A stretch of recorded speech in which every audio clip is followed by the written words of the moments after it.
Assalamualaikum warahmatullahi wabarakatuh. Di sini saya akan mempresentasikan sistem rekomendasi pet shop dengan metode AHP.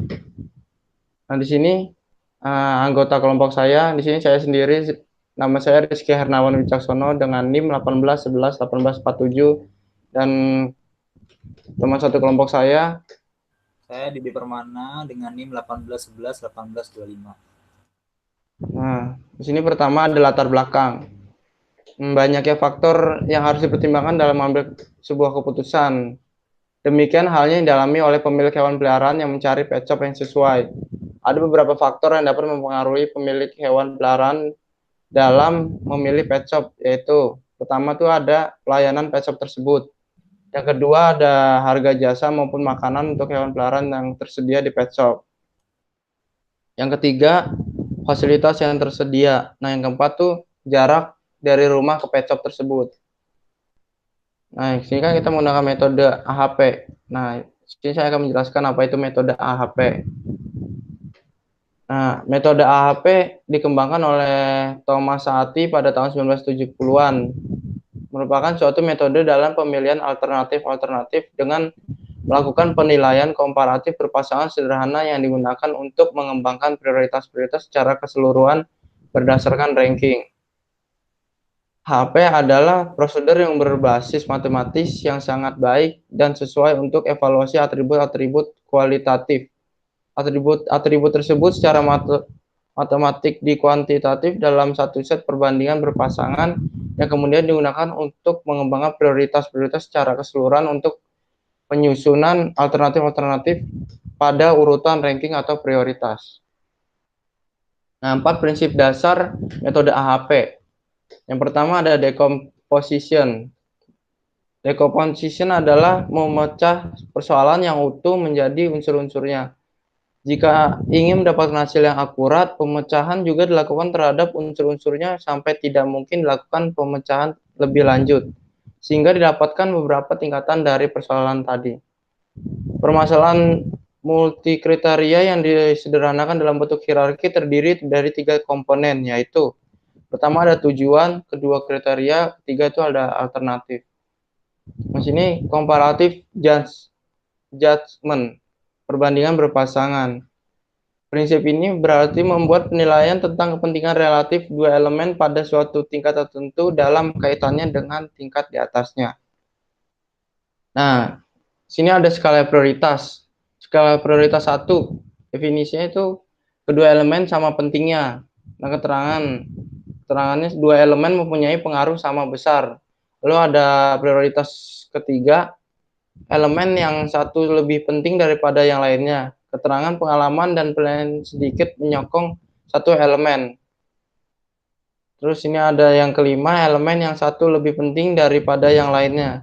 Pengalaman dan keterangannya, pengalaman dan penilaian dengan akurat menyokong satu elemen dibanding elemen lainnya.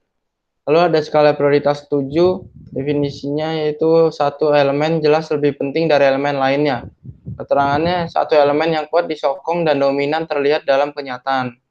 Lalu ada skala prioritas 9, definisinya satu elemen mutlak lebih penting dari elemen lainnya. Keterangannya bukti yang mendukung elemen yang satu terhadap elemen lain memiliki tingkat penegasan tertinggi yang menguatkan. Lalu 2, 4, 6, 8 nilai di antara dua pertimbangan yang berdekatan. Nilai ini diberikan bila ada dua komponen di antara dua pilihan. Lalu yang ketiga ada synthesis of priority. Setiap kriteria yang telah ditentukan akan memiliki kontribusi terhadap pencapaian tujuan penyelesaian masalah. Dari setiap pairwise comparison, kemudian dicari agent vektornya untuk mendapatkan local priority.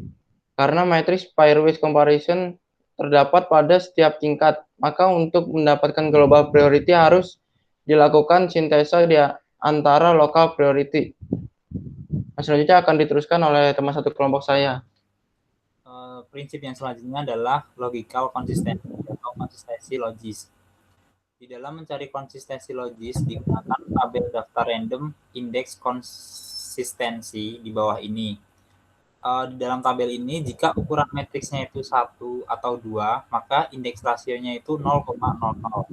Jika ukuran matriksnya 3, 0,58. Jika ukuran matriksnya 4, indeks rasionya akan menjadi 0,98. Jika ukuran matriksnya 5, indeks rasio akan menjadi 1,12. Jika ukuran matriksnya 6, indeks rasionya akan menjadi 1,24. Jika ukuran matriksnya 7, maka akan menjadi indeks rasionya akan menjadi 1,32. Begitu juga seterusnya.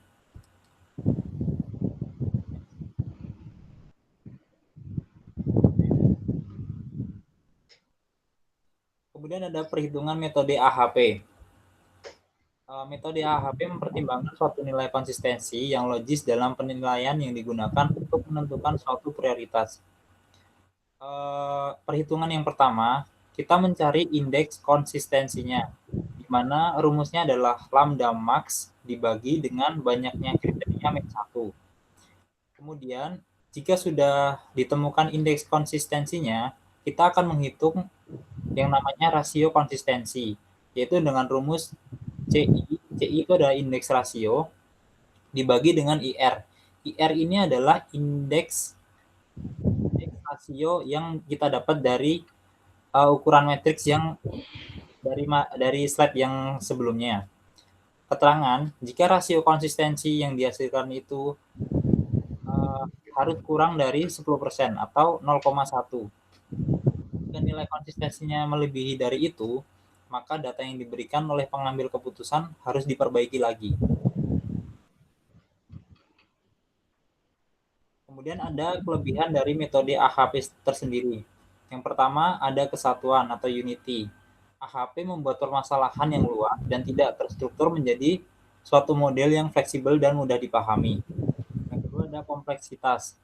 AHP itu memecahkan permasalahan yang kompleks melalui pendekatan sistem pengintegrasian secara deduktif. Yang ketiga adalah saling bergantungan atau interdependence. AHP dapat digunakan pada elemen-elemen sistem yang saling bebas dan tidak memerlukan hubungan linear. Yang keempat ada struktur hierarki. AHP mewakili pemikiran alamiah yang cenderung mengelompokkan elemen sistem ke level-level yang berbeda dari masing-masing level berisi elemen yang sama. Yang kelima adalah pengukuran atau measurement. AHP menyediakan skala pengukuran dan metode untuk mendapatkan prioritas. Yang keenam adalah konsistensi. AHP mempertimbangkan konsistensi logis dalam penilaian yang digunakan untuk menentukan prioritas. Yang ketujuh adalah sintesis. AHP mengarah pada perkiraan keseluruhan mengenai seberapa diinginkannya masing-masing alternatif. Yang terakhir adalah trade-off atau mempertimbangkan prioritas relatif faktor-faktor pada sistem sehingga orang mampu memilih alternatif terbaik berdasarkan tujuan mereka. Kekurangan dari metode AHP tersendiri adalah yang pertama, orang yang dilibatkan adalah orang-orang yang memiliki pengetahuan ataupun banyak pengalaman yang berhubungan dengan penelitian yang sedang diteliti. Untuk melakukan perbaikan keputusan, harus dimulai dari tahapan awal terlebih dahulu. Yang ketiga, ketergantungan model AHP pada input utamanya.